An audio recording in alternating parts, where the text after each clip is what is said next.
우리 하나님께서 지켜주시고 또 격리되어 있는 성도들도 건강을 회복할 수 있도록 인도하여 주시옵소서.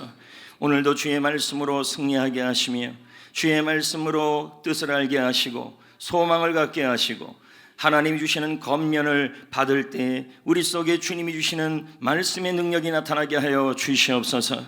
말씀으로 힘을 얻게 하여 주시옵소서. 예수님의 이름으로 축복하고 기도합니다. 아멘. 할렐루야. 서로 인사합시다. 하나님이 건강하게 하실 겁니다. 주의 이름으로 건강하시기를 축복합니다. 네, 그래서 가정도 또 교회도 건강해지기를 원합니다. 지난 20년 미국 풋볼 리그, 미식축구 리그에서 승률 85%, 10번을 싸우면 8번에서 9번을 이기는 명장이 있었어요. 감독이요. 그 이름이 보스캠 베클러라는 분입니다. 그분은 이 대단한 기록을 세웠던 핵심이 뭐냐라고 했을 때 힘들수록 어떤 상황에서도 기본으로 돌아가야 한다. 그 기본에 답이 있다라는 게 핵심이었습니다. 오늘 말씀 제목도 그래서 힘들수록 기본으로 돌아가야 답이 보인다고 잡았습니다.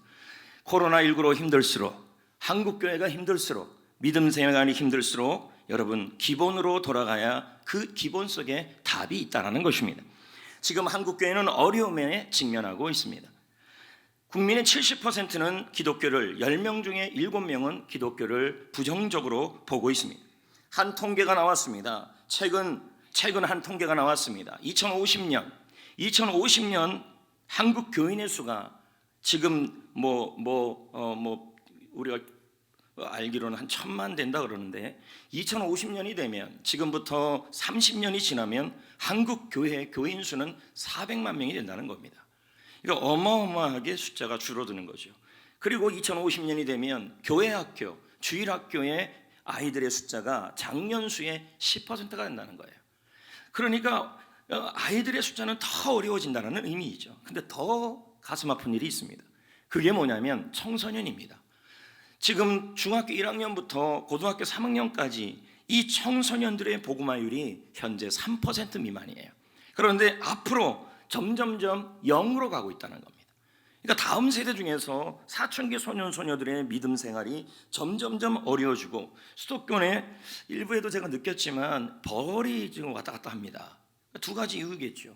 냄새가 좋거나 아니면 여러분들이 꽃이니까. 그래서 벌이 많이 들어오는 것 같습니다. 저만 쏘지 않으면 됩니다. 네. 수도권 교회의 절반이 현재 지금도요. 수도권 교회의 절반이 교회 학교를 운영하지 않고 있어요. 유아부가 없고 영아부가 없고 유초등부가 없고 중고등부가 없고 청년부가 없는 수도권 교회의 반이 그렇다는 것이죠. 교회들마다 어려움을 호소하고 있습니다. 참 힘든 상황이죠. 마치 여러분 침몰해가는 세월호 같아요. 그래서 최은식 박사는 빅체인지라는 책에서 이제 한국교회는 빅체인지를 해야 한다. 크게 체인지를 해야 한다. 변화를 가져야 한다라는 그 얘기를 하면서 책을 냈죠. 그 책에서 이런 말이 나옵니다. 2045년부터 한국 기독교인은 점점점 감소할 것이다. 그리고 2045년 이후부터는 상당히 빠른 속도로 감소할 것이다. 침몰은 서서히 하지만 한번 들어가면 쑥 내려가 버린다는 거죠. 그래서 앞으로 한국교회는 짧게는 2년, 3년이 골든타임이다. 그리고 길게는 10년이다. 이 골든타임은 살릴 수 있는 기회라는 얘기죠. 배가 침몰해가고 세월호가 침몰할 때 골든타임이 있었어요. 그때 그 배를 살려내면, 구해내면 거기 있는 사람들, 승객들이 살아날 수 있었는데 그 골든타임을 놓친 것이 세월호 아니겠습니까? 지금 한국교회가 그렇다는 거예요. 앞으로 2년, 3년 안에 이 골든타임을 놓치거나 10년 안에 이 골든타임을 놓치면은 한국교회는 침몰한다는 거죠. 그러면서 미래학자 최은식 박사는 2년 3년 안에 교회의 방향을 바꿔야 한다. 미래의 방향을. 그리고 빅체인지를 해라. 빅체인지는 뭐예요? 한국교회가 지금의 이 흐름에서 크게 체인지를 해야 한다. 변화를 시켜야 한다. 무엇으로 변화시켜야 하냐? 예수님의 지상대 명령이다. 그걸로 체인지해야 된다는 거예요. 이게 사명이라는 겁니다. 지금 상황이 힘든 건 사실이에요. 한국교회도 힘들고 마치 지금 서서히 가라앉는 배 같아요. 한국교회가. 그리고 목사님 교회가 가라앉는데 나랑 뭔 상관이에요? 그렇지가 않아요. 여러분. 교회가 건강해야 우리가 믿음이 풍요로워요. 교회는 그의 몸이니, 오늘 말씀처럼 교회는 그의 몸이니 만물을 충만케 하는 자의 충만이 교회 안에 있다는 거예요. 그러므로 교회는 파이프 같아요. 하나님의 은혜, 하나님의 축복, 하나님의 사랑, 하나님의 평강, 하나님의 기쁨, 하나님의 형통이 교회를 통하여 여러분에게 온다는 거예요. 가정에도 흘러가고, 회사에도 흘러가고, 일터에도 흘러가고, 자녀들에게도 흘러간다는 거예요. 그래서 여러분, 한국교회가 침몰하든 말든 나랑 무슨 상관이에요? 라고 할 수가 없다라는 것입니다. 그러므로 어떻게 해야 될까요? 지금 어떻게 해야 되냐는 것이 오늘 말씀에 나와 있습니다. 빅 체인지를 해야 한다.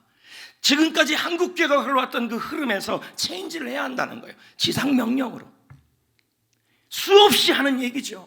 선포하지 않은 목회자들이 어디 있습니까? 근데 진짜 체인지를 해야 한다는 거예요. 그러기 위해서 기본이 교회의 기본으로 돌아와야 되는데 그것이 세 가지라는 거죠. 에베소 1장 3, 5절 읽어볼까요? 세 가지를 말씀드릴 거예요. 시작. 그 기쁘신 뜻대로 우리를 예정하사 예수 그리스도로 말미암아 자기의 아들들이 되게 하셨으니. 자, 그의 기쁘신 뜻대로, 하나님의 기쁜 뜻대로 여러분을 예정하셨다. 여러분을 구원하셨다. 여러분을 택하셨다. 예수 그리스도로 말미암아 하나님께서 하나님의 아들들이 되게 하시기를 소망하셨다는 것이죠. 여러분, 우리는 하나님을, 예수 그리스도를 믿음으로 하나님의 아들들이 되었습니다. 하나님의 자녀들이 되었습니다. 하나님의 가족이 되었습니다. 그러므로 우리는 예수님을 믿음으로 하나님의 가족으로 태어났습니다. 이미요. 아멘. 이걸 확인하는 것이 어디냐면 바로 셀 모임입니다. 지금 두 가지 반응일 겁니다. 또 시작이네.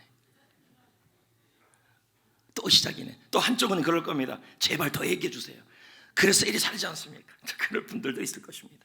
여러분, 셀 모임에 참여하는 것은 우리 예수님의 명령입니다. 셀을 사랑하는 것은 예수님의 명령입니다. 사도행전 교회를 보십시오. 참 건강한 교회였어요. 소그룹으로 모였어요. 자주 모였어요. 함께 모였어요. 대그룹으로 모일지라도 소그룹으로 또 모였어요. 왜냐하면 하나님은 소그룹을 통해서 하나님의 가족임을 확인시키기를 원했던 것이에요. 여러분, 기른정 씨를 알까요? 10년간 직장암 투병을 하다가 세상을 떠났죠. 이분 돌아가신 분 아닙니까?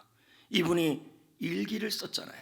그의 일기장 마지막에 한 구절이 우리의 마음에 울림을 줘요. 말이 통하는 사람이 곁에 있었으면 좋겠다. 자기가 몸이 아픈데 그 아픈 때 누군가 말이 통하고 지지해주고 함께해주는 사람이 있었으면 좋겠다는 거죠. 그녀는 숨을 거두는 순간까지 세상을 향하여 외쳤어요. 말 통하는 사람, 내 마음을 알아주는 사람, 단 한 사람이라도 있다면. 현재 대한민국은요 1인 가구 시대, 2인 가구 시대가 접어들었습니다. 그래서 2020년, 2년 전의 기준으로 본다면 여러분, 대한민국의 한 명이 세대를 이루고 두 명이 세대를 이루는 숫자가, 퍼센티지가 63%예요. 10명 중에 6명은 혼자 살거나 2명이 살거나 이렇다는 거죠. 그래서 혼밥 시장이 대박을 이루고 있고 각종 메뉴가 개발되고 있어요. 혼자 먹을 수 있도록. 제 기억으로도 학부 다닐 때 자취 생활을 했는데 그때 뭐 해 먹을 때 뭐 할 줄 아는 게 참치하고 라면하고 할렐루야 김치하고 참치 김치찌개, 맨날 그것만 먹었어요. 근데 요즘은 여러분 편의점에 가보세요. 다 있어요. 비빔밥, 볶음밥, 낙지덮밥, 김치덮밥 다 있어요, 없어요?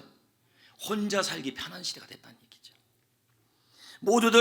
우리 모두는 혼자라는 벽을 치고 살아가요. 혼자만의 세상을 살아가요. 이유는 다양해요. 여러 가지 이유가 있어요. 상처받기 싫어서 나는 혼자이고 싶다. 간섭받기 싫다. 스트레스 받기 싫다. 아프다. 만사가 싫다. 손해보기 싫다. 모임에 가기 싫다. 싸우기 싫다. 갈등하기 싫다. 세상이 무서워서, 사는 게 힘들어서, 어색해서. 다 공감이 됩니다. 왜요? 저도 그럴 것 같아요. 왜 여러분은 교회 모임에 참석하지 않아요? 셀 모임에 가지 않아요? 그러면 여러 이유들이 있어요. 난 상처받기 싫어요. 너무 간섭받는 게 싫어요.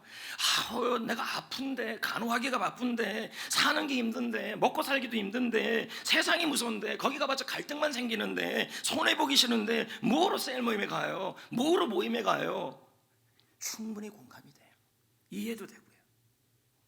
근데 여러분 이거 아십니까?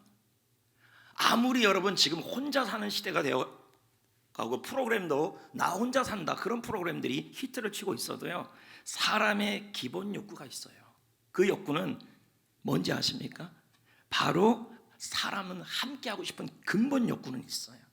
이걸 심리학자 메솔로우가 5가지 욕구를 설명했는데 그 욕구 중에서 제가 3가지를 설명합니다.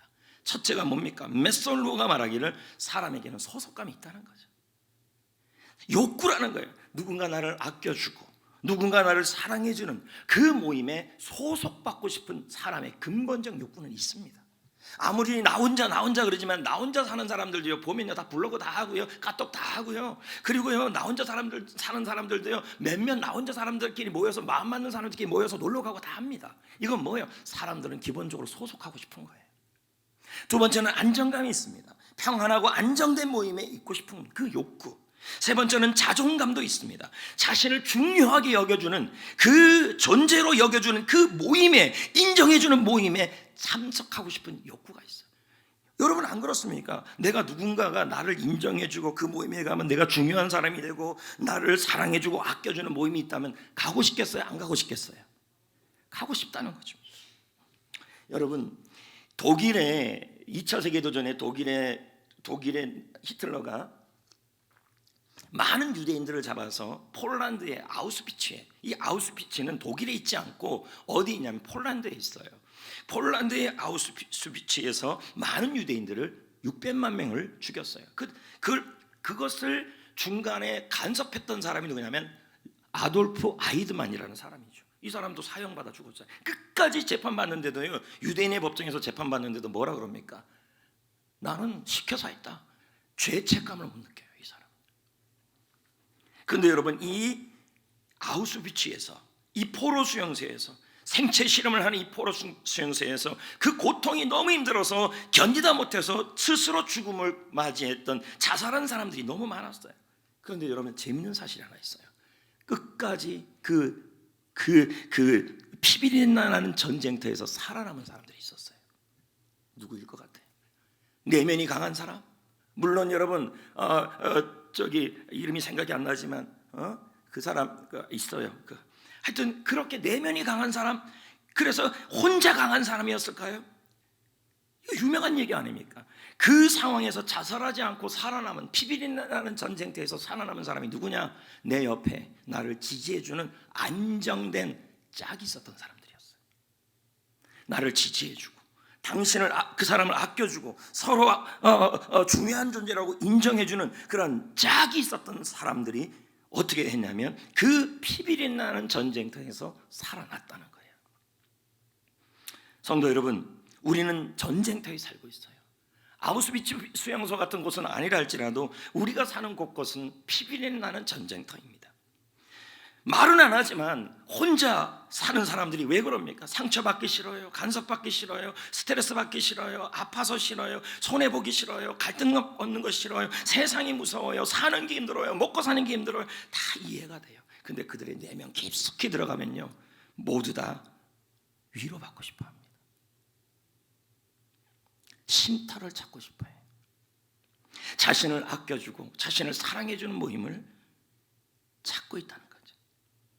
그래서 하나님이 여러분들에게 선물을 주신 거예요. 세상에 있는 그 모임이 아니라 주님 안에서 모이는 소그룹 모임, 셀을 허락한 거예요. 목사님 또 시작이네요. 또 시작입니다, 여러분. 셀 모임을 허락했어요. 여러분, 셀 모임은 어떤 모임입니까? 힘이 있는 곳, 사랑이 있는 곳, 행복이 있는 곳입니다. 우리끼리 모이는 것이지만 이 두세 사람이 주님의 이름으로 모이는 곳에서는 나도 그들 중에 있느니라. 세상 모임과 달리 예수 이름으로 모이는 그 셀 모임에는요, 주님이 함께 하셔서 위로하시고 만져주십니다. 지난번에 왔던 서울에서 목회하는 60이 넘으신 목사님이 생각이 납니다. 그분은 저에게 이렇게 말했어요. 고민이 있습니다, 목사님. 근데 무슨 고민이 있습니까? 그랬더니 직장 다니는 여자분들, 남성분들이 셀 모임에 오지 않아요.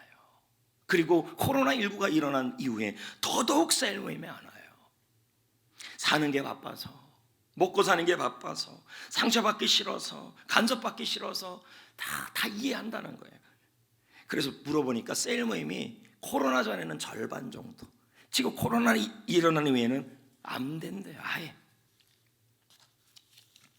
한국 소그룹 목회연구소 이상하 목사는 말합니다.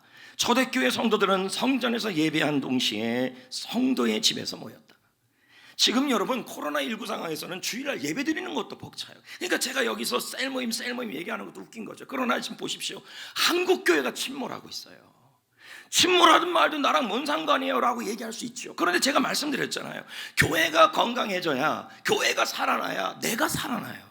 왜요? 교회는 그의 몸이니 만물을 충만케 하는 자의 충만이라. 이 말은 하나님이 교회를 통해 여러분에게 충만한 은혜를 주시고 형통을 주시고 축복을 주시고 은혜를 주시고 기쁨을 주시기 때문이에요.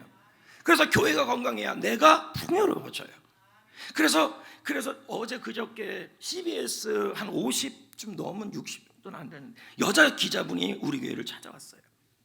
제주도 분인데 제주도에서 한 10년간 앵커로 아나운서로 하다가 CBS 본사로 왔는데 묻는 거예요.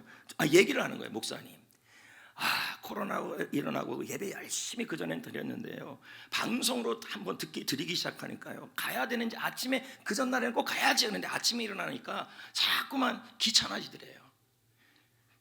그래서 이런 말을 해요. 방송으로 설교 듣는 게 너무 편하다는 거예요. 그래서 교회 안 가도 될 것 같아요. 그러면서 이렇게 얘기를 해요. 앞으로 한국 교회는 이렇게 갈 것 같아요. 그 얘기 들으면서 저는 이런 생각이 들었어요. 지금 셀 모임 얘기하기도 지금 벅찬 시대가 됐구나. 예배 나오는 것도 이렇게 힘들어하는 시대가 이제 아예 돼버린 거죠. 그런데 지금 이대로 가면요, 성종교회도 그렇고 한국교회도 그렇고 골든타임을 놓쳐요. 침몰해버려요. 세월호처럼 물에 빠져가요. 그리고 한번 빠지면 쑥 내려가요. 근데 그것으로 끝이 안 나요. 왜요? 여러분도 무너지게 되는 거예요. 교회가 건강해야 내가 풍성해져요.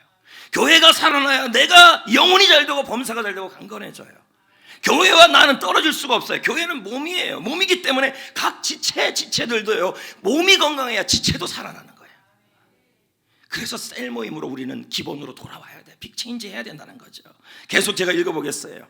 대그룹 시작. 같이 읽어볼게요. 시작. 대그룹 형태의 예배와 소그룹 형태의 교제가 함께 이루어진 것이다. 그 결과 주께서 구원받는 사람을 날마다 더하게 하셨다. 네, 지구촌교회와 한국소그룹연구원이 연구한 자료가 있습니다. 코로나 시대가 일어났는데 셀이 소그룹에 참여했다는 거예요. 한 사람들은 어떤 도움을 받았느냐 물어봤더니 이렇게 설문이 나왔어요. 뭐라냐면 안정감을 주었다. 그러니까 코로나 상황에서도 셀 모임에 참여했다는 거죠. 그리고 소속감이 생겼다. 영성에 도움이 되었다. 그리고 신앙 발전에 큰 도움. 넘어질 새도 넘어질 수가 없어요. 왜요? 셀과 셀 리더가 기도해 주니까. 그리고 교제에 도움을 받았다. 전도 활동이 활발했다. 이렇게 말하고 있었다는 것입니다. 성도 여러분, 셀은 예수님의 목회 본질입니다. 셀은 교회의 본질입니다. 하나님께서 우리를 예정하사 우리를 택하사 구원받은 것은 예수 그리스도를 말미암아 하나님의 아들들이 되게 하기 위해서다. 자녀로 삼았다. 가족으로 삼았다는 거예요. 가족으로 삼았기 때문에 그 가족임을 확인하는 시간이 대그룹 시간이기도 해요. 왜? 그러나 대그룹으로 모이면, 회감연으로만 모이면, 잔치로만 모이면, 조회로만 모이면 안 된다는 거예요. 여러분, 회감연에 가고 결혼식에 가보세요. 전부 앉아있지만 밥 먹을 때는요, 4명, 5명, 6명 이렇게 드셔야 안 드셔요? 그런다니까요. 영적 가족임을 확인하는 시간이 어디냐면 셀 모임이라는 거죠. 셀이 활성화되지 않으면요, 교회는 건강할 수가 없고요. 셀로 빅체인지가 안 되면, 한국교회를 지금 보십시오. 코로나가 일어났죠? 일어났는데 구역이 전멸해 버렸어요. 지금요. 자, 그러면 이제 빅체인지, 골든타임에서 여기서 셀을 살려내지 않고 소그룹을 살려내지 않으면 기본은 그거예요. 왜요? 하나님이 여러분을 예정하셔서 하나님의 아들로 삼았고 가족으로 삼았어요. 그렇게 해서 그걸 확인하는 게 셀 모임이고, 셀 모임에 소속되면 가면 하나님께서 갈등도 있고 어려움도 있지만 예수 그리스도가 그와 함께하기 때문에, 셀 모임과 함께하기 때문에 반드시 쉼과 위로와 행복이 일어날 수 있다는 거죠. 그것을 사랑하라는 거예요. 이제 골든타임이라는 거예요. 그걸 놓쳐버리면 어떻게 되는데? 여러분, 운전하다 보면 중간에 가면 휴게소만 있어요. 졸음 쉼터도 있어요. 거기서 좀 쉬라는 거죠. 셀은 그런 거예요. 부담 주는 장소가 아니라 두세 사람이 모인 곳에 나도 너희 중에 있다.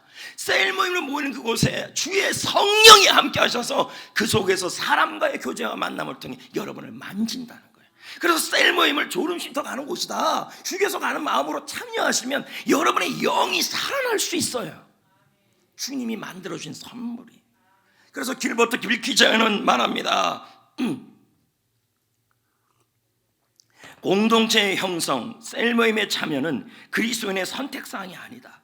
그것은 절박하고 철회 불가능한 필수 요소이다. 모든 시대의 모든 신자들을 하나로 묶어주는 거룩한 명령이다. 여러분, 지금 이 시대에 여러분 위로합니다, 힘내세요, 그런 설교를 해야죠. 그것도 다음 주에 이제 하면 되니까요. 그런데 왜 이 시점에 교회에 대한 얘기를 하냐는 거죠. 지금 여러분 한국교회가 이대로 가면 물에 빠져요. 체인지를 해야 돼요. 그동안 미래 방향을 잘못 잡아왔다는 거예요.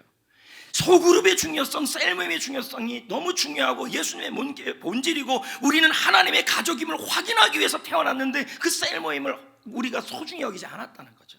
그래서 여러분, 물론 이 말씀이 여러분에게 부담이 될 수도 있겠지만 이 셀 모임에 대해서 우리가 건강하도록 셀 모임의 중요성과 사랑으로 체인지를 하고 빅체인지를 안 하면, 이 골든타임을 놓쳐버리면 성정교회는 물에 빠져요. 그거로 끝나지 않아요. 그 배에 탄 사람들도 다 죽어요. 다른 배로 옮기면 되는데요, 다른 배도 다 빠져요. 한국교회 전체의 흐름이에요. 그러니까 이 교회 저 교회를 옮긴다고 한국교회가 살아나고 내가 개인적으로 풍성해지는 것이 아니라 지금 내가 있는 곳에서 빅체인지를 해야 된다는 거죠. 힘들수록 기본으로 돌아와야 된다는 거예요. 우리 교회는 구역에서 셀교회로 전환하였어요. 맞잖아요. 지금 들어보면요, 전통교회가 셀교회로 전환하기는 이건 너무 힘든다고 그럽니다. 한 몇 년 동안 참 많은 시행착오를 겪었어요. 이제 보세요, 좋은 셀 리더들이 나왔잖아요. 그렇죠? 그리고 점점 건강한 교회로 나아가고 있잖아요. 그러면 이제 우리가 해야 될 일이 있어요. 그게 뭐냐면 셀 모임을 사랑하는 거예요. 사실 오늘 이런 마음까지 먹었어요. 무슨 말, 여기다 주보에다가 셀 작정서를 넣어서 셀 모임에 현재 참석하지 않은 분들 다 작정할까? 아니야. 그것은 이제 선택은 여러분이 하시라는 거죠. 예? 익숙하지 않을 수도 있죠. 여러 가지 사정이 있을 수도 있죠. 충분히 이해합니다. 하지만 여러분, 하나님은 셀 모임에서 행복을 주실 겁니다. 아멘. 쉼터입니다. 쉼터. 셀 모임은 셀 모임 자지, 뭐 잠이나 자지, 뭔 셀 모임에 가. 아이고, 그냥 등산이나 가면 되지, 하이킹이나 하면 되지, 셀 모임은 뭐하러 가? 여러분, 물론 등산도 하이킹도 외부적 친교 모임도 물론 주님이 함께 하지만 성경에서 정확히 하신 말씀이 있어요. 두세 사람이 주님의 이름으로 모인 곳에 나도 그들 중에 있느니라. 주님이 위로하신다니까요. 힘을 준다니까요. 우리는 기본으로 체인지해야 돼요. 다시 한번 체인지 하셔야 돼요. 셀 모임을 사랑해야 돼요. 여러분은 하나님의 가족, 하나님의 자녀로 태어났어요. 그러므로 그 자녀임을 확인하는 시간이 두 곳인데 대구로 모이는 이 뭐예요? 주일 예배. 이건 잔치 같은 거죠. 그런데 잔치만 하면 안 되지 않습니까? 가족으로 돌아가. 나 가족이 싸우고 마음도 안 들고 상처만 주는다. 여러분, 그래도 밥 먹잖아요. 같이 앉아서. 아닙니까? 물론 부부끼리는 안 먹을 수 있지만 어떻든 여러분, 좋은 교회 만들어 가야죠. 교회가 건강해야죠. 이대로 위험성을 안 느끼고 이대로 그냥 두고 있다면 여러분 한 사람 나 하나쯤이라고 이렇게 생각하면 안 된다는 거예요. 교회는 공동체예요. 여러분 한 명이 좋은 셀을 사랑하고 그 셀을 참여하고 그 셀을 사랑하고 나아갈 때 교회도 건강해지고 여러분도 풍성해져요. 두 번째 있습니다. 마태복음 28장 19절 읽어볼까요? 시작. 너는 가서 아버지와 아들과 성령의 이름으로 세례를 베풀고. 네, 뭡니까? 빅체인지 하라는 거예요, 교회가. 뭐를? 아버지와 아들과 성령의 이름으로 전도하고 세례 주라는 거죠. 그럼 왜 이렇게 하라는 거예요? 과거 한국 교회는 영적인 출산, 이거 영적 출산 아닙니까? 영적 출산에 집중하지 않았기 때문에. 그래서 진짜 영적 출산으로 체인지를 해야 한국 교회는 이 골든 타임에서 돌아올 수 있다. 근데 코로나 전에 한국 교회를 보십시오. 거의 다 뭡니까? 영적 출생이 아니라 다른 교회에서 태어난 사람들, 영적으로 태어난 다른 교회 자녀들이 계속 옮기고 이런 형태가 일어났다는 거죠. 2021년 기준으로 대한민국 출산율이 0.81명입니다. OECD 경제협력기구 31개국 중에서 최하입니다. 꼴등. 이대로 가면요 2136년, 물론 여러분들은 다 하늘나라 가실 상태 아닙니까? 이럴 때 인구가 1000만 명이 돼요. 지금 5천만 명에서 1000만 명이 돼요. 2750년에는 대한민국 인구는 소멸이에요. 땅덩어리만 있지 사람은 없어요. 이대로 가면요. 옥스퍼드 대학 데이비드 콜먼 박사는 저출산으로 인구가 소멸될 건데 가장 먼저 인구가 소멸되어서 나라가 없어질 1호 국가를 예측했어요. 그 나라가 대한민국이에요. 우리나라가 사라진다는 거예요. 전 세계 중에서 가장 빨리 사라질 나라가 우리나라라는 거예요. 이대로 저출산으로 가면요. 여러분, 만약에 아이가 없으면 학교가 필요 있습니까?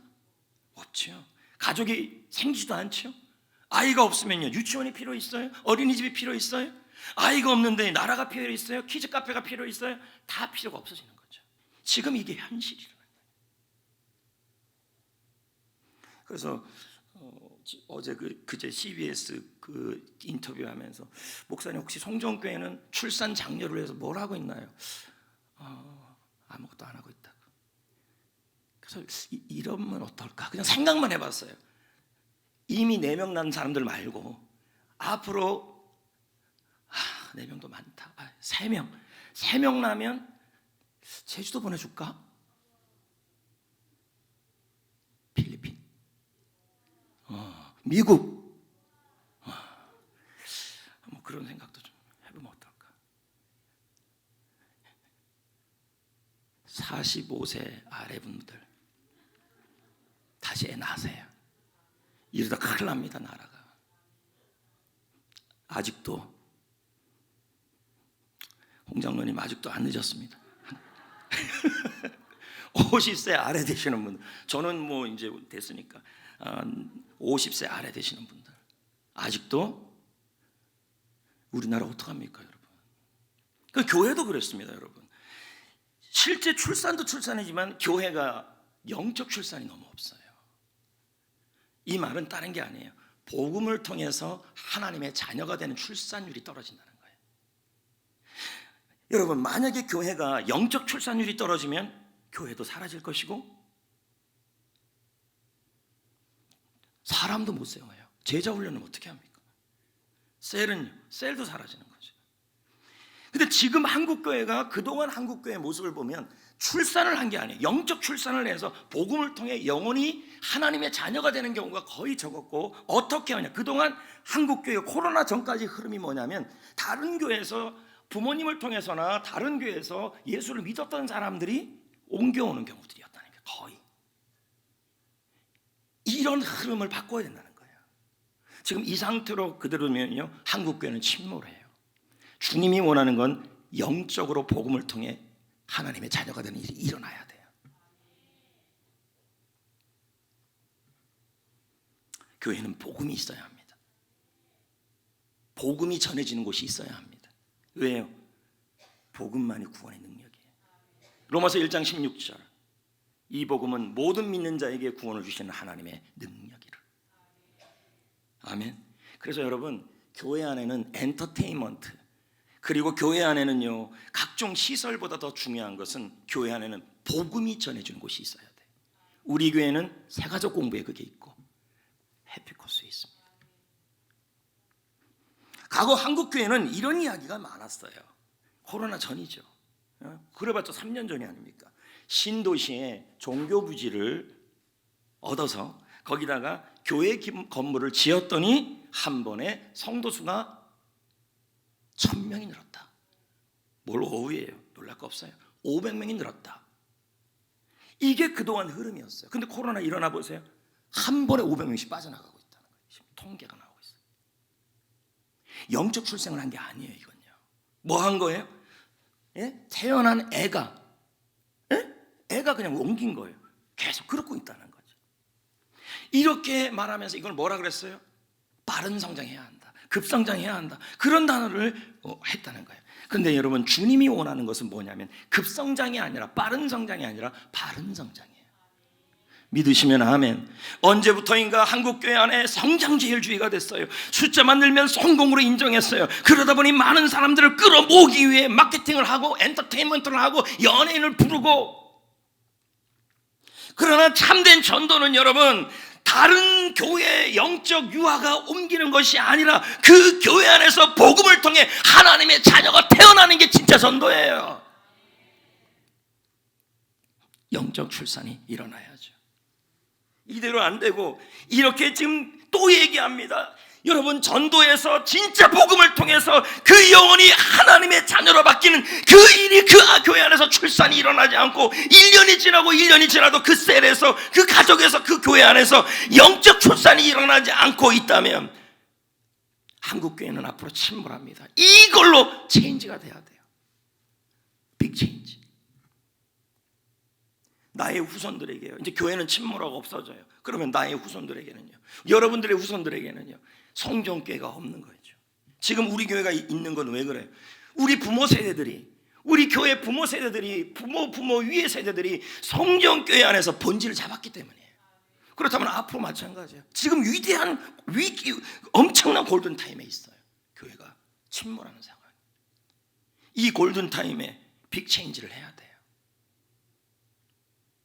생각을 바꿔야 돼요. 빠르게 하는 게 아니라 바르게 하자. 여러분, 애가 뱃속에서 이렇게 들어가서 10개월이 지났어요. 그러다가 임신하자마자 애가 푹 태어납니까? 한국교회는 그러길 바랬다는 거예요. 그럴 수가 없어요. 갑자기 숫자가 늘 수가 없다는 거죠. 안희문 목사가, 꿈의 교회 안희문 목사가 말해요. 하나님은 한 사람이 10사람을 구원하러 가지 않았다. 과거에 한국교회 보세요. 전도 왕 나와서 한 명이 200명 정도 했다, 2000명 정도 했다. 그걸 자랑했어요. 사실 주님이 원하는 게 이게 아니에요. 사람 낚는 어부라는 것은요, 10사람이 한 사람을 구원하기 위해서 서로 그물을 던지는 게 주님이 원하는 전도법이었어요. 전도 왕이라는 말 자체가 굉장히 부담스러운 거예요.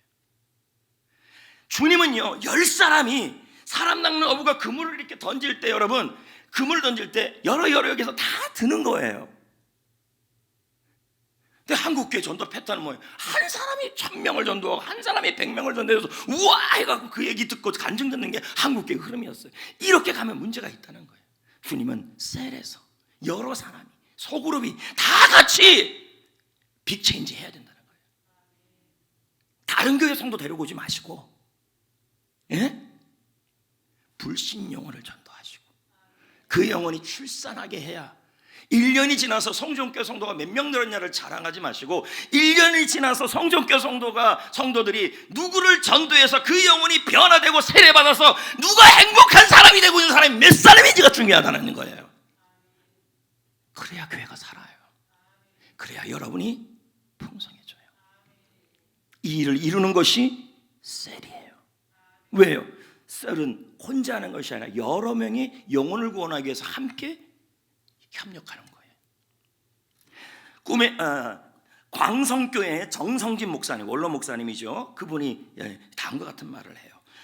교회 건물도 좋고 교인 수도 많고 소그룹이 아무리 하기애애하고 치유의 간증이 있어도 전도하지 않으면 소그룹이 죽은 것이다.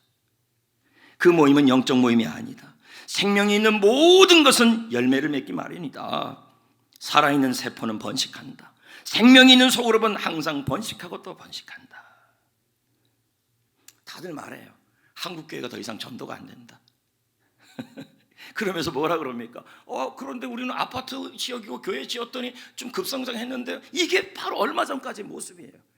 지금 이 상태에서 정신을 못 차리고 빅체인지하고 하지 않고 하나님의 지상명령으로 이 힘들 때 기본으로 돌아오지 아니하면 분명히 교회들은 다 문을 닫게 돼요.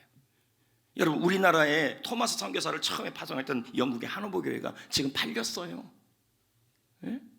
수많은 교회들이 지금 이슬람 예배당이 되거나 나이트클럽이 되어버렸어요. 다 본질을 버려버렸기 때문에. 영국에서 일어나는 일들이. 성종교가 안 그렇게 될 거예요. 성종교가 그렇게 되든 말든 나랑 무슨 상관이야? 상관없을 수도 있죠.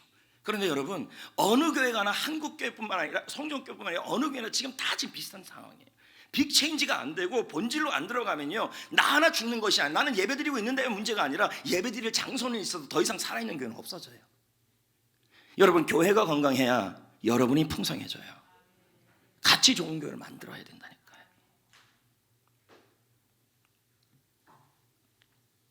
보세요. 여러분, 전도가 안 되고 있으면서, 그러면서 분주하게 전도 프로그램 돌려요. 쉴 새 없이 행사를 진행해요. 그런데 교회에 새롭게 오는 사람들이 좀 생겨요. 봤더니 뭐예요? 영혼을 구원받고 세례받고 돌아오는 사람들이 아니에요. 저는 목회자부터 회개해야 된다고 생각해요. 왜요? 이 본질과 발음에 대하여 안 가고 있기 때문에. 성도들에게 자꾸만 성도들 모아라, 다른 교회 성도들 와도 된다, 이렇게 하고 있으니까 문제. 겹에 뻔히 붙였는데도 거기다가 딱 붙여놓고, 이 얘기 하고 싶은데 그냥. 용인에 처인구 아니고 아주 유명한 이동원 목사님이라고, 지구촌교회 이동원 올라 목사님이 있는데, 용인에 어떤 아주 하는 성도들이 분명히 지구촌교회 간판이라고 교표가 붙어 있는데 누르는 거예요. 우리 교회 오세요. 무슨 신천지예요? 교회인을 교인이 오라는 거예요. 그래서 문을 열었어요. 나 이동원 목사인데, 이동원 목사님이라도 오세요. 우리 교회 목사님 좋아요. 그래서 그 교회, 이동원 목사님 그 교회에다 전화했대요. 성도들이 전도를 이렇게 가르쳤냐고. 죄송해요. 죄송하긴 뭘 죄송해요. 얘기하고 싶다, 어느 교회인지. 여러분, 그건 전도가 아니에요. 저는 모태신앙입니다. 이게 한국교회가 딱 봐도 지금 침몰하고 있는 거예요. 이렇게 돼서는 안 돼요. 여러분, 빅체인지 해야 돼요. 정말 복음을 통해 영혼을 구원해서 세례 주는 그 일을 해야 된다니까요. 저는 모태신앙이에요. 하지만 20살에 은혜 받았어요. 영혼 구원이 그때부터 제 심장이 되었어요. 가슴에 막 새겨졌어요. 그래서 어느 사역지에 가든 항상 전도가 제 1번이었어요. 성종교회 왔을 때도 전도가 저의 첫 번째였죠. 전도팀도 만들고 그렇게 사역을 했죠. 그러다가 전도팀만의 한계를 느꼈어요. 한 전도팀 한 명이 몇십 명하고, 여러분, 주님은요, 한 명이 몇십 명 하는 걸 원치 않아요. 이제 깨달은 거죠. 다 같이 여러 명이. 그래서 전교인 시스템으로, 전도 시스템으로 셀을 우리가 세팅하게 됐죠. 그리고 그렇게 셀은 가정 같은 곳인데, 그곳에서 좀 더 전도를 확실하게 복음을 만들기 위해서 해피코스를 만들었죠. 작년부터는 온라인 가을부터 시작했고, 오프라인 벌써 이제 16번째 진행하고 있죠. 여러분, 해피코스가 가정이라면, 셀은 하나님의 가족 공동체라면, 해피코스는요, 어린이집이기도 하지만 산부인과예요.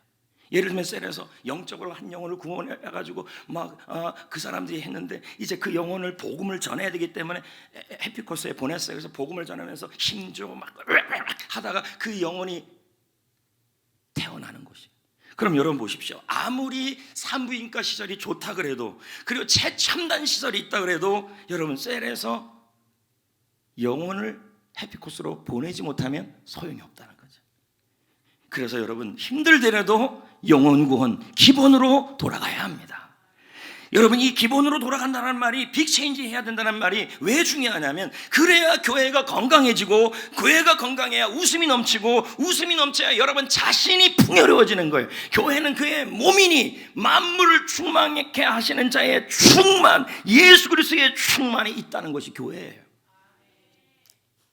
그래서 교회가 건강하면요, 여러분도 잘 돼요. 마지막 세 번째, 마태복음 28장 19절 읽어볼까요? 시작. 너희는 모든 민족을 제자로 삼아. 예, 전도하는 이유, 세례 주는 이유 다 제자 삼는 거라는 거예요. 지금 한국 교회 전체 흐름을 보면, 코로나 전의 흐름을 보면 이 제자 세우는 일을 잘 안 해요. 목회자들이 너무 바빠요. 정치하느라 바쁘고 외부 활동하느라 바쁘고, 그러니 목회자가 제자 삼는 일을 안 해요. 근데 지금 이대로 가면 한국 교회 침몰합니다. 지금 골든 타임이에요. 2, 3년 한 10년 안에서 이것으로 체인지하지 않으면 한국 교회는 그냥 침몰해서 넘어가서 더 이상 한국 교회 영적 출산도 없고 사람 세워주는 일도 없는 것입니다. 그동안 보세요. 교회는 숫자에 매였어요. 사람을 세워야 되는데 자꾸 숫자에 매여. 예수님을 보십시오. 수의 논리에 빠지지 않았어요. 군중 목회하지 않았어요. 예수님은 12명 세우는 목회를 했어요. 건물 중심으로 가면 숫자 채워야 돼요. 그러면 한 사람 철학이 무너져요. 수의 논리로 빠지면요, 교회는 관리 대상이 돼버려요. 양육 계상이 안 돼요. 수를 관리하는 거예요. 몇 명만 하고 성도 한 명 한 명이 물건이 돼버리는 거예요. 수세는 거예요. 이건 예수님의 목회가 아니에요. 예수님은요, 한 영혼을 양육하는 거, 케어하고 세우라는 것입니다. 여러분, 죽어가는 특징이 뭔지 아십니까? 교회가 톰 레이노 목사의 책에 보면 나와요. 죽어가는 교회의 특징 6가지가 있어요. 첫째, 지역에 너무 무관심하다. 둘째, 본교회를 위해서만 재정을 쓴다. 셋째, 예수님의 지상대명령, 전도와 제자 삼는과 셀 사역을 무시한다. 셋째, 단임 목회자의 임기가 너무 짧다. 목사님이 오래 있지 않는다는 거죠. 뭐 5년 있다가 그만두고. 다섯째, 전임 목사를 잊지 못한다. 단임 목사가 뻔히 있는데 그 전임 목사를 자꾸만 잊지 못하고 연연하고 이러면 그 교회가 부흥이 안 돼요. 건강해지지 않아요. 그러니까 제가 여기 있으면 죽으나 사나 전임 목회자는 잊으셔야 돼요. 아유, 대답 안 하시는 거 보네. 여섯째, 여러분 버리고 떠난 목사 중인데 뭘 자꾸 기억을 해요? 이런 말하면 어찌 지워요? 아니, 20년 있는 목사가 더 훌륭하죠. 죄송해요. 아이고, 여러분 20년이면요, 부부도 20년 살면요, 미운 걸 거운 걸 다 봐요. 20년 버틴 건 진짜 괜찮은 거예요. 제가요, 얼마나 단점도 많이 보이겠어요. 안 그래요, 김대웅 장로님? 제 단점 다 보여요. 그래도 그놈의 정 때문에. 여섯째, 교회의 존재 목적을 잃는다. 여러분, 죽어가는 교회는 사라졌네요. 그런 현상들이 있어요. 우리 교회는 건강한 교회로 가야죠. 지상명령을 붙들어야죠. 여러분, 목회자의 역할이 뭔지 아십니까? 에베소 4장 12절에 보면 성도를 온전케 하고 봉사일을 하게 하고 교회를 세우게 하는 게 목사의 역할이에요. 여기서 이 온전하다는 말은 가끔 훈련받는 분들이 그래요. 예수 제자 훈련 받으면 제가 완전해져야 되는 거 아닙니까? 그 의미가 아니에요. 이 온전케 하다는 말은 성숙이에요. 조금 더 나아져가는 거예요. 예수님을 닮아가는 거예요. 이게 목사가 할 일이라는 거예요. 목사는 성도들을 예수를 닮도록 훈련하는 일을 해야 돼요. 제가 목사님들을 만나면 이런 말을 해요. 우리 교회는 일꾼이 없다는 거예요. 왜 일꾼이 없겠어요? 제가 목회자들의 치부를 드러내서 죄송하지만 목회자들이 너무 바빠요. 외부 일에 너무 바쁘고, 그리고 정치하는 데 너무 바쁘고, 총회 일에 너무 바빠요. 약간 너무 바빠요. 그러면서 일꾼 없대요. 그러면서 너무 바쁘니까 뭐예요? 비서 하나 세워요. 목사 비서 세운 다음에 뭐 하는데요? 내가 설교 뼈다가 이러니까 설교 예화 다 찾아놔야 책을 안 읽어요. 비서가 다 찾아줘요. 그리고 그 교회들 보면요, 신학대학 설교학 교수들이 다 협동 목사들이에요. 이야, 진짜 설교를 못할 수가 없지. 훈련 안 해요. 지금 보세요. 목사는 뭐 하라 그랬어요? 성도를 훈련시킨 거예요. 앞으로 여러분 빅체인지 안 하면 큰일 납니다. 교회에서 목회자가 성도들을 세우는 일을 목사가 해야 돼요. 안 하면요, 그건 직무유기예요. 제가 계속 하는 얘기지만. 수영록교회 이규현 목사님이 이런 말을 했어요. 목사는 성도들이 영적으로 잘 자라도록 도와주고 봉사일을 하게 해야 한다. 중요한 것은 모든 성도는 반드시 영적으로 자라가야 한다. 이것은 선택 문제가 아니고 필수이다. 이 일을 위해 하나님이 목사를 세웠다는 거죠. 그러니까 목사는 바쁘더라도 뭘 하고 있어야 돼요. 설교도 해야 되고 기도도 해야 되고 신방도 해야 되지만 목사가 해야 될 일은 성도를 하나님의 사람으로 세우는 일이에요. 이걸 안 하면 저도 좀 편할 것 같아요. 왜요? 사람 세우는 일이 힘든 일이니까.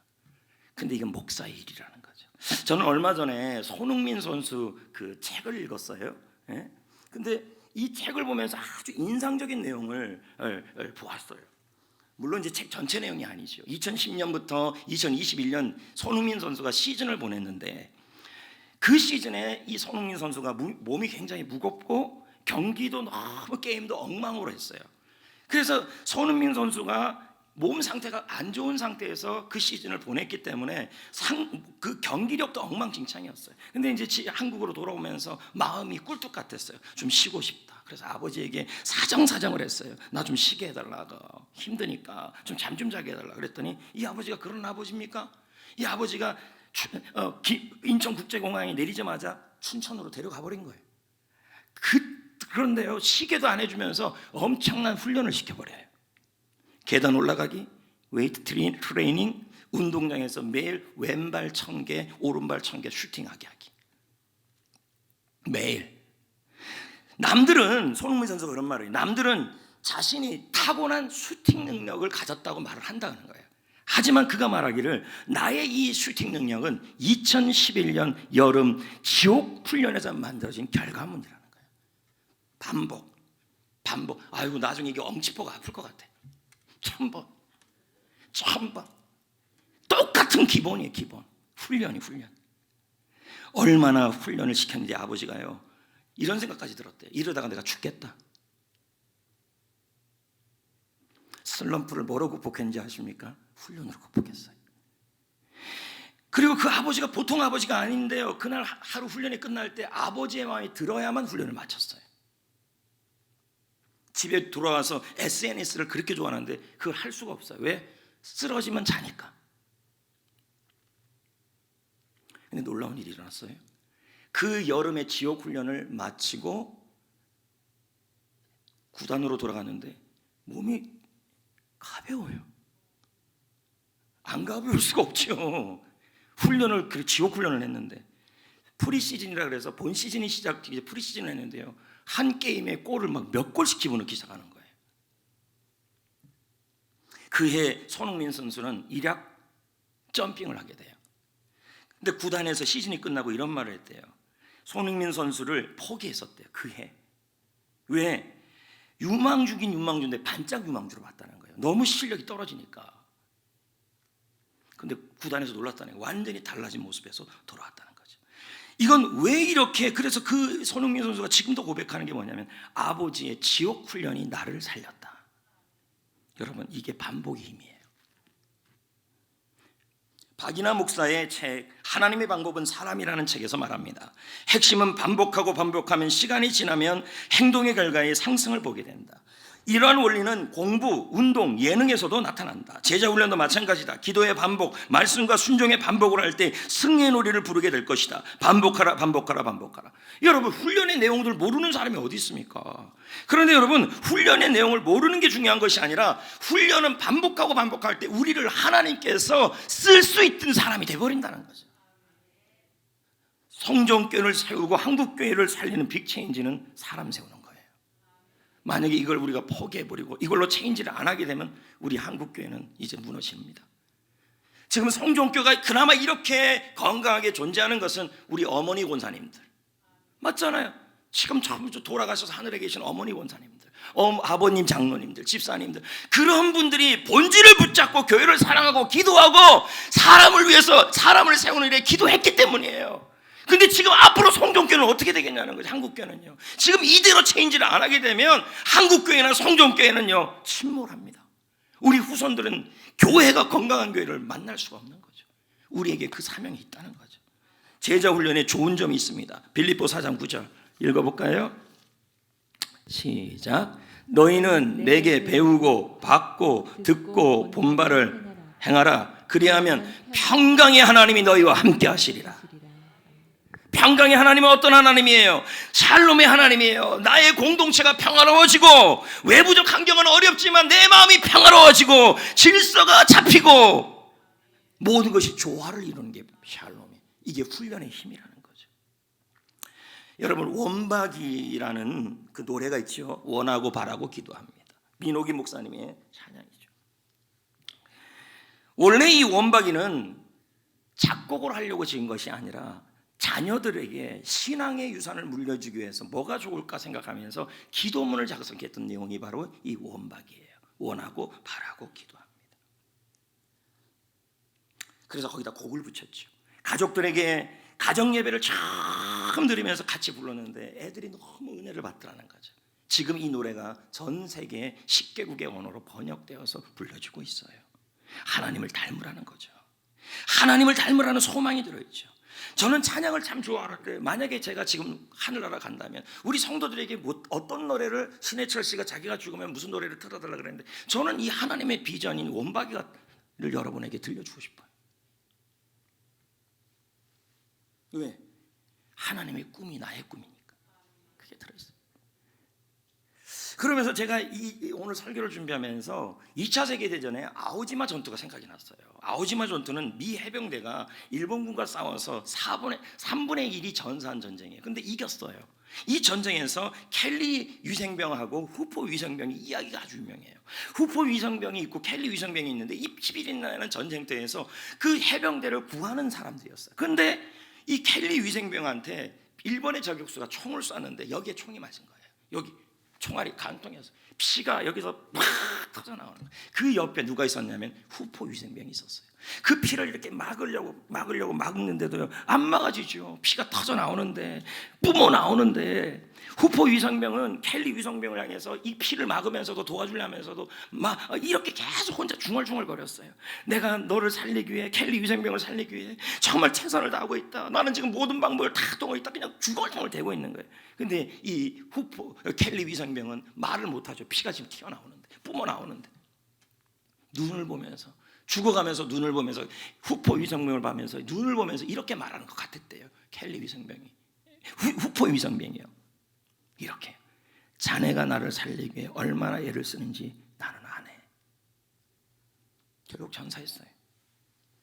성도 여러분, 우리는요 세상이라는 전쟁터에서 보낸 하나님의 위생병이에요. 세상은 죽어가고 있죠. 화물과 죄로. 한국교회도 지금 쓰러져 가고 있죠. 이것을 살릴 수 있는 유일한 길이 있다면 그건 복음이요, 기본이에요. 저는 이 이야기를 읽으면서 이제 설교가 마무리가 되는 거죠. 제가 꼭 후포 위생병 같다는 생각이 들었어요. 기본이 살아있는 교회, 교회가 건강해지고. 근데 이 일을 하다 보면요 정말 많은 갈등과 고민들이 있어요. 왜요? 이 마음만큼 성도들이 이해를 못 해줄 때가 많아요. 이해해 주는 분들도 계시죠. 제 진심은 그거 하나예요. 좋은 교회, 좋은 성도를 세우는 거죠.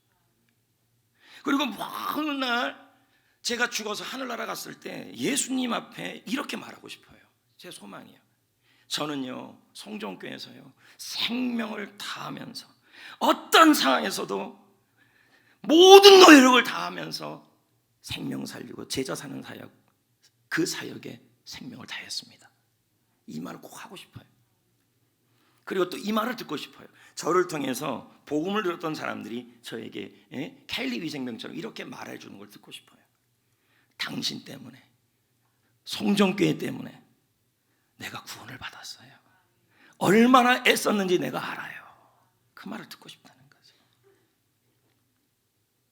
원박이 부르고 말씀을 마무리합시다.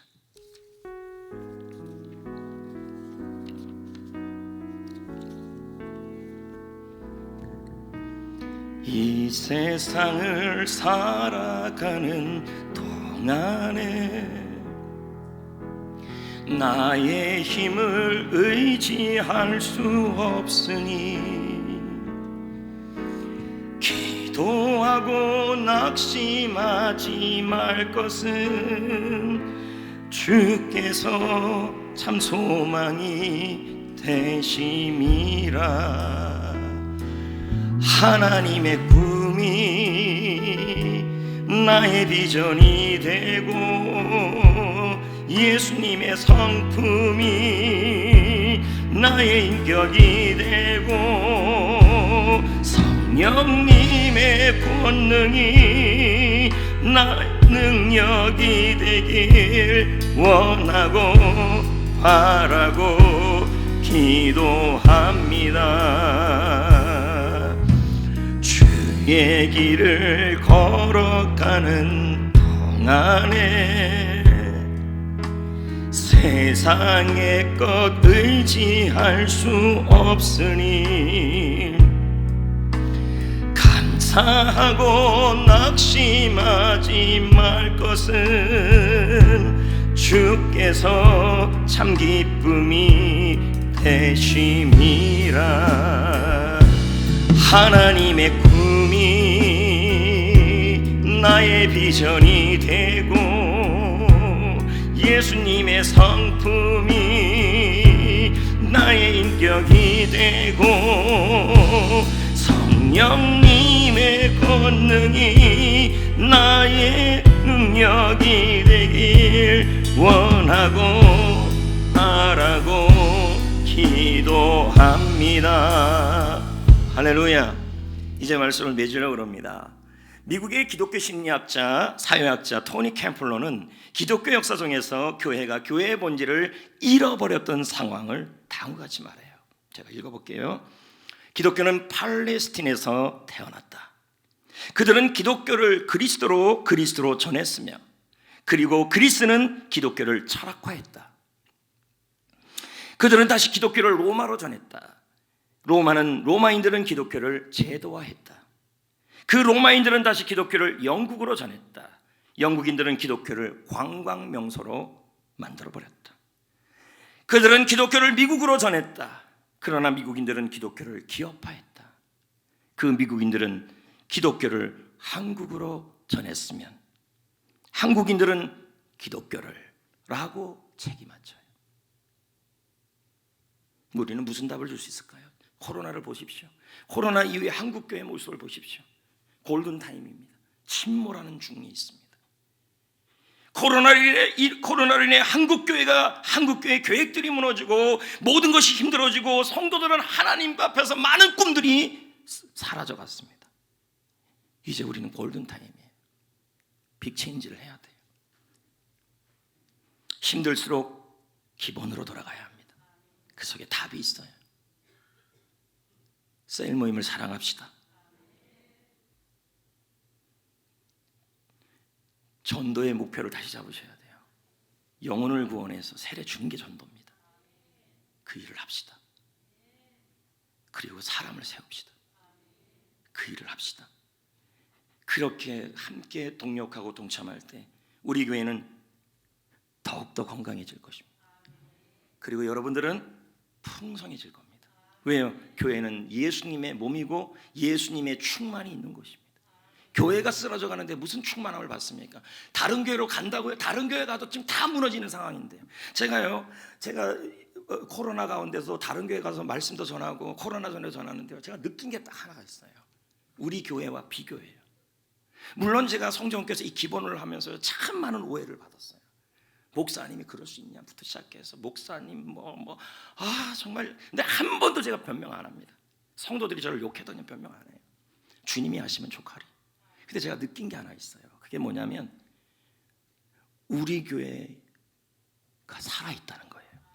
다른 교회에서 제가 설교를 하고 오후 예배를 드려봐도요, 설교를 하고 말씀을 전해봤는데 느끼는 거 딱 하나예요. 우리 교회 예배 태도가 다르다는 거예요. 살아있다, 건강하다. 그게 우리 교회라는 거죠. 좋은 교회를 만듭시다. 잠깐 기도합시다. 코로나로 힘들수록, 사는 게 힘들수록 좋은 교회를 만들기 위해 힘을 합치게 하소서. 건강한 교회를 꿈꾸게 하시고 이 골든타임에 우리 교회가 그동안 해왔던 빅체인지를 계속하게 하여 주옵시고, 그래서 나도 건강해지고 교회도 건강해지고 후손들에게도 살아있는 교회를 물려지게 하여 주옵소서. 우리 선조들이 남겨줬던 우리 권사님들, 장로님들 그리고 집사님들이 남겨줬던 이 교회를 침몰시키지 않게 하여 주옵소서. 다 같이 기도합시다. 하나님 아버지, 하나님의 꿈이 나의 꿈이 되게 하시고 코로나로 힘들수록, 사는 게 힘들수록 좋은 교회를 만들기 위해 함께 힘을 합치기를 원합니다. 기본이 살아있게 하시고 빅체인지를 만들기를 원합니다. 주여 모두 결단하기를 원합니다. 예수님의 이름으로 기도합니다. 두 손을 모으세요. 하나님 아버지, 코로나로 인해 사는 게 힘들수록 기본으로 돌아가기를 원합니다. 힘들수록 본질로 돌아가기를 원합니다. 좋은 교회를 꿈꾸게 하시고 좋은 교회를 선포하게 하시고 좋은 교회를 만들어가게 하여 주옵소서. 한국 교회가 침몰하고 있습니다. 이대로 가면 교회는 사라져갈 것입니다. 우리 선조들이 남겨줬던 좋은 교회, 성전교회를 우리 때에 무너지지 않도록 기본으로 돌아오게 하여 주옵소서. 셀 모임을 사랑하게 하시고 영혼을 구원하여 세례주는 일을 집중하게 하시고 사람 세우는 일에 집중하게 하여 주옵소서. 그래서 우리 교회가 건강한 교회 되게 하시고 우리 성도들이 예수님의 충만을 누리는 풍성함을 누리게 하여 주옵소서. 원하고 바라고 기도합니다. 예수님의 이름으로 기도합니다.